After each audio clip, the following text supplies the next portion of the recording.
Hello Internet.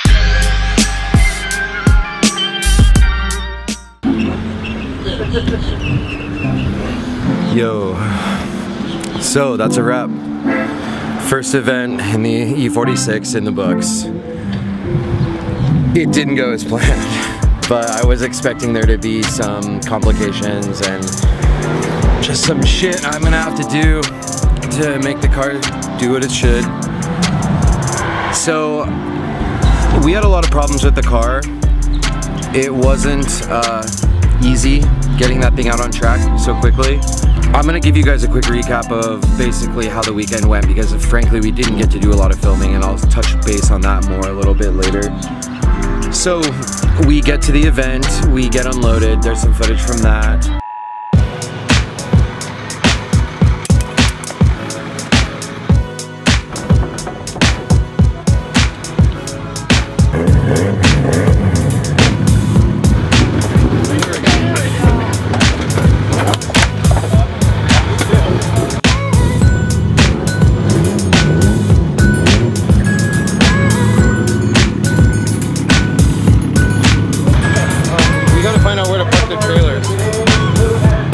Yeah, trailer parking, number 1.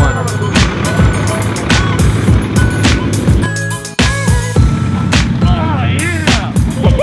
Oprah Winfrey! Four guys on that side, yeah, just us on this side. We all know it was you, Jacob. Oh my! You did all of it. You and your fucking soft hands. Oprah Winfrey? Oprah's across Ellen like a bug. We set up our pit and sort of soak up the vibes, and it was pretty rad coming down to PBIR at night. The lights are on, there's cars everywhere, people everywhere, the facility is super nice. And I was super excited to get the car out and drive it. So we sort of get the, that actually takes me back to prior to getting there. The alternator on the RV decided to end its life, and we spent the last 20 to 30 miles of the driving with no headlights in complete darkness.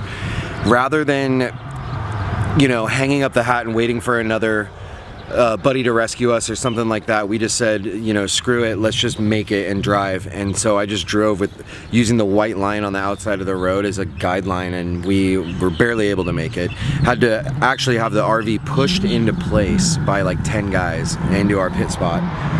And all in all, it was just kind of a very fitting start to the weekend because I dealt with a lot of problems. Speaking of, when I went out to drive the car, I lined up in grid, was super stoked. Literally tried to get the handbrake going the couple nights before, broke the handbrake cable first time I pulled it, wasn't able to find one in time and install it. We actually brought one to the track, but after getting there, it's like, what do? You know, do you get to the track and just work on your car even more, or do you drive your car with no handbrake because you're at the track? You know, I opted to go at least take a lap, because if I break the car or if there's something else that's going on with it and I do need to work on it, I might as well do it then and not fix the handbrake and then go out and have a different problem. So I got on track, went to send it, did a slow entry. I didn't want to push the car too hard. Clutch kick on entry, immediately break an axle. Go have fun. How do I enter the track? Which one? Go-kart? Yeah. Go back over there. There's only one way in and one way out. It's okay. Right behind you, and go left. Okay.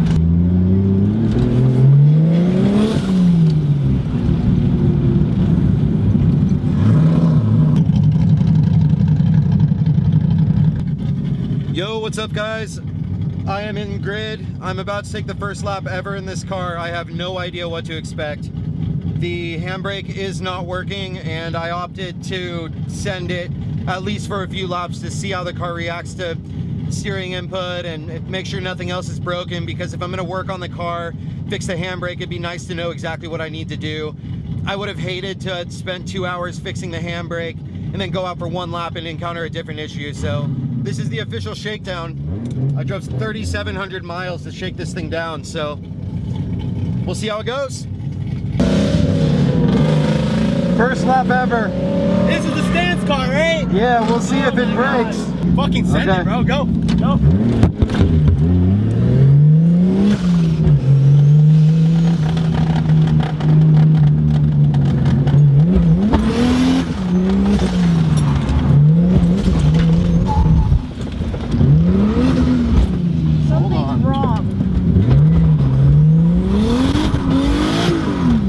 something? I don't know. I can't tell.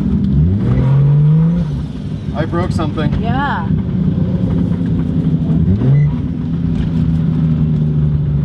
Literally immediately, the first corner, first lap. It was like, oh man, you know, I really thought I had covered my bases with M3 rear end stuff and the big axles and whatnot. So I pull into the pit, start tearing it apart, have absolutely no plan on how I'm gonna get another axle because I have no car to drive and I can't take the RV because of the light situation. Wonderfully enough, this dude named Adrian with a built M4 was like, well, there's a 24-hour auto parts store in Fort Lauderdale. Maybe I'll just drive you down there and we'll pick it up if they've got one. So we call, him and his homie did, and they did have one. So he's like, well, let's hop in the car and go. We ended up driving from Jupiter, Florida to Fort Lauderdale in 36 minutes. Some of you Floridians know how far that is. This guy was driving like a madman. I mean, we did like 130 miles per hour the whole way. I've never been in a car that fast for that long. I was literally terrified. He's a cool guy though. He said he'd stop if I wanted him to, so I don't want to cast the wrong shot or light on him, you know. So we get back, we pop the axle in, I immediately go to take my second lap. Take my second lap, I get through about half of the lap and the car starts cutting out under load.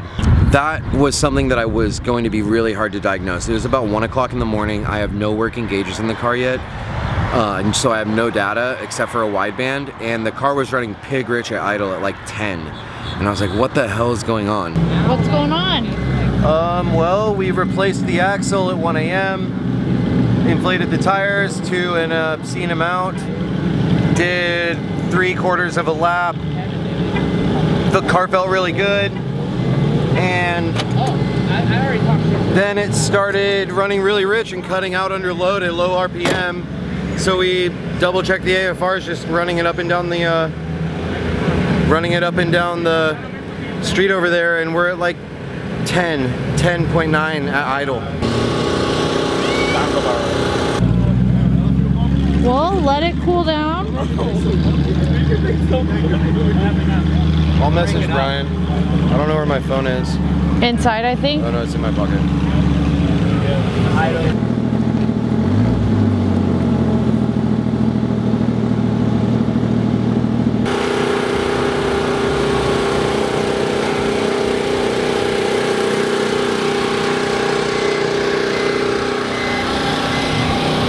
Bummer day.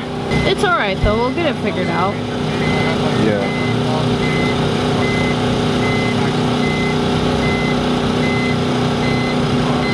You're filming me? Yep.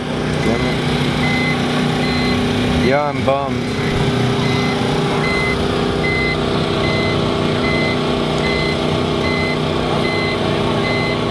You got anything to say in your dad classes? Yeah. I want to drift. Some I'll bet you things my went... plugs are fouled as hell now too. Sorry, I didn't mean to interrupt you. Start that over. Right. Well, it's a pretty successful shakedown, I think, you know? Yeah. The whole point of the shakedown is to figure out what's wrong with your car, fix what needs to be fixed. And I think we are doing that. Yeah. So we get back to the pits. I messaged Brian Hartsock from Unicorn Garage because it's 3 hours behind in Oregon, and he tells me to check the coolant temperature sensor. Sure enough, coolant temperature sensor wiring is completely screwed up. The wires are touching, it's grounding out, and we repaired that at about 3:30 in the morning this morning, and as soon as we repaired that wiring, the idle went back to 14.7. Thing just felt awesome. It just was as if it never happened. I slept for about 4.5 hours, woke up and thought, well, if there's gonna be a time to do the handbrake, I'll just do it now. So we pull the rear end apart for like the 14th time, thread the cable in. Big ups to Adam from Jackson. He has spent so much time on my car and has helped me out so much. He maintains all of the Drift Academy rental cars. It's like 5 cars he has to keep on track all weekend, and he actually took time out of his weekend to help me get this e-brake plumbed up and everything, or the cable that is. Plumb it up, adjust it, won't lock.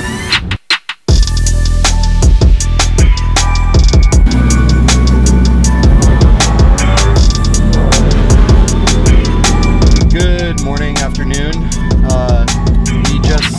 set up the e-brake another time, replaced the cable, readjusted everything. Little less tension, won't lock the wheels, so we're gonna pull it apart, add a little more tension, go test it again. Probably have to use 3 or 4 more times to get it to lock without braking, so wish us luck.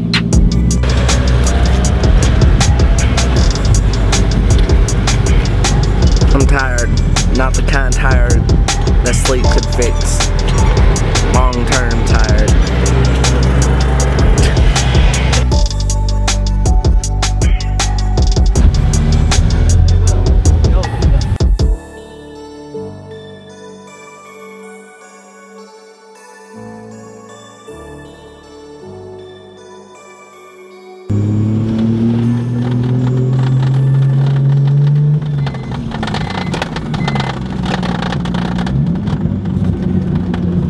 Tear it apart, readjust it, put it back together, won't lock. We do that 3 or 4 times, it's not happening. So I'm actually gonna end up doing a hydro setup on the car. Not my first choice, but frankly, I just need to have a handbrake. I'm definitely gonna be running the Drift HQ CNC dual caliper brackets and the Chase Base Hydro. So look out for an install video of that coming up shortly. But, you know, I'm not gonna waste both days of the weekend. I'm just gonna go out and drive as much as I can. So I was able to get out, get a couple laps in. Car felt pretty good, but I noticed toward the end of each lap that it would start to, the car would start to shut down and bog a little bit. And so that's still an issue that I was kind of fighting, but I was like, well, I'll just, you know, do a lap, wait for the car to cool, do another lap, and see where it goes. And took a few more laps. The car, when it was on throttle and when everything was running right, the car feels amazing. It's way better to drive than my RX-7. The SLR angle kit felt amazing. The diff locked up perfect. It really was just a super, super enjoyable car to drive, aside from not having the handbrake. So a few minutes ago, someone, all right, so the inside corner, the first left, is actually getting pretty dug out. Someone went off into it and their angle mod kit, the weld sheared and took out their entire wheel, strut tower, the entire thing, and windshield. We saw his car. Yeah.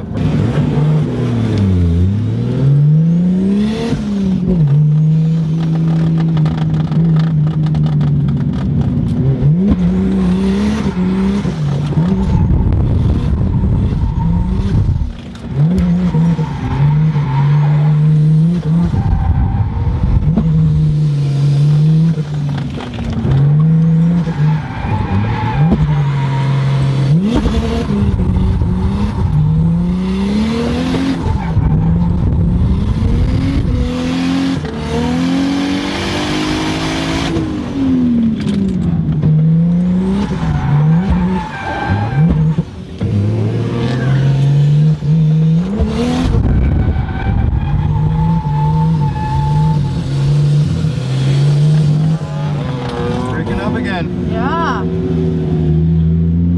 Fucking car.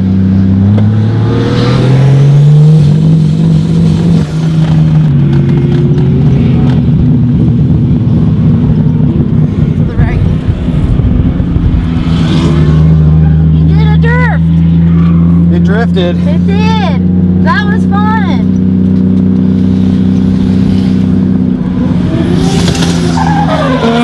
And so, the last lap, I decided, I was like, well, Jacob, you haven't even gone out there to get any photos or anything, because I've been working on my car so much. Why don't you go out there and stand in the field and try to get a couple stills for the IG or whatever? And he goes out there and second corner, car starts bogging. It gets back power. I literally go to clutch kick like corner 3 or something, and my seat literally just flies to the back of the rails. Like, I am in the back seat, my feet are not touching the pedals.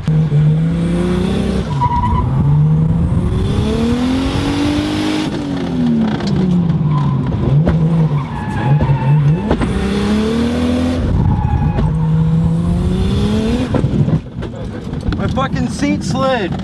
Apparently the seat rails need adjustment and they're not going to hold me in place very well. So I readjust myself mid-drift, slide myself back up, reinitiate, bam, seat goes all the way to the back. God damn it! I heard that.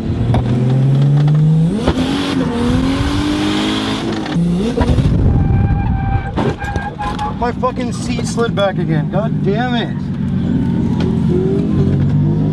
Fuck.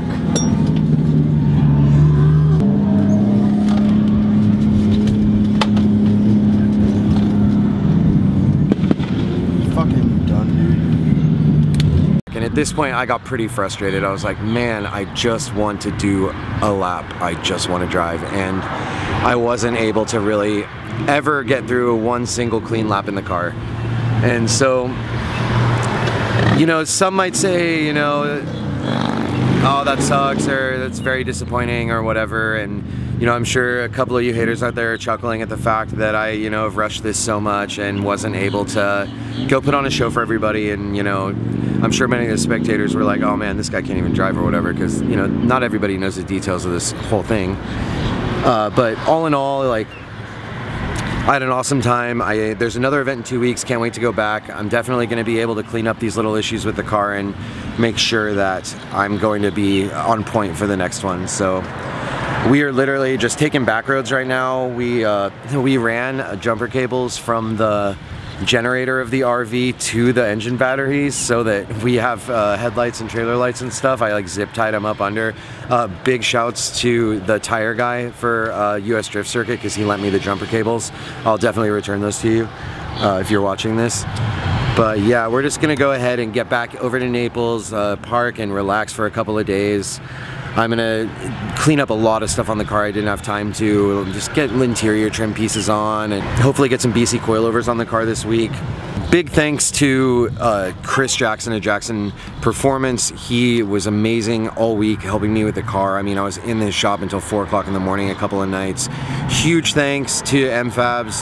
Thank you, dude. I've been having such a great time down here in Florida. I really, really appreciate all the time that you've taken to introduce me to your friends and set me up with all of your contacts and help get the car sorted and obviously let us park the RV in the backyard.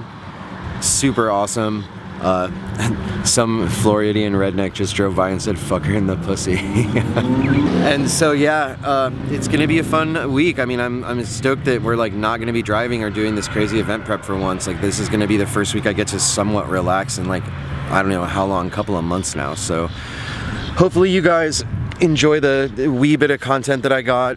Another thing I should mention is that with all of the wrenching we were doing on the car, we didn't have a really good rhythm going on filming. It was really hard to balance being at a new place with all these people like interacting with us and wanting to check out the car or get a sticker or something like that, and then also working on the car and then also filming everything. It was just sort of a difficult thing to juggle, and so I'm sure that the content from the next drift event that I attend when the car's actually running good will be a lot more fun to watch. There'll be a lot more driving content. So anyway, thanks to all you guys, all you new subscribers. I really, really appreciate it. Be sure to comment, tell me what you guys think of the content. I'm super open to criticism. I'm super open to suggestion. And so, yeah, until next time, guys, peace.